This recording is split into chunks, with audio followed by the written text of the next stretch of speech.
तुला लोक हसतात ना? मग ऐक, लोक कोणाला नाही हसली?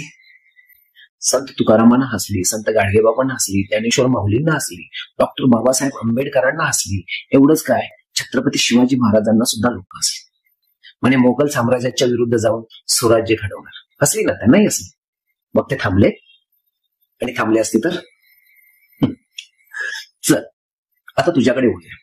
तुला असं वाटतं तुझ्याकडे कुणी लक्ष देत नाही, तू थडपडतोयस, तू झटतोयस, पण तुझ्याकडे कोणाचं लक्ष नाही. तुला कोणी सांभाळून घेत नाही, तुला कोणी समजून घेत नाही असं तुला वाटतं, आणि हे खरं आहे. पण तू एकटा नाहीयेस. या जगात लाखो लोक आहेत ज्यांना तुझ्यासारखंच वाटतं. वरवरचे असतात ते, पण आतून तुटलेले असतात.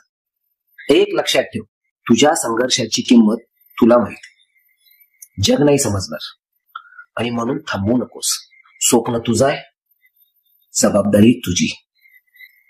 लोक काय म्हणतील यापेक्षा तू स्वतःला काय समजतोस हे महत्वाचं. स्वतःवर विश्वास ठेव आणि चल.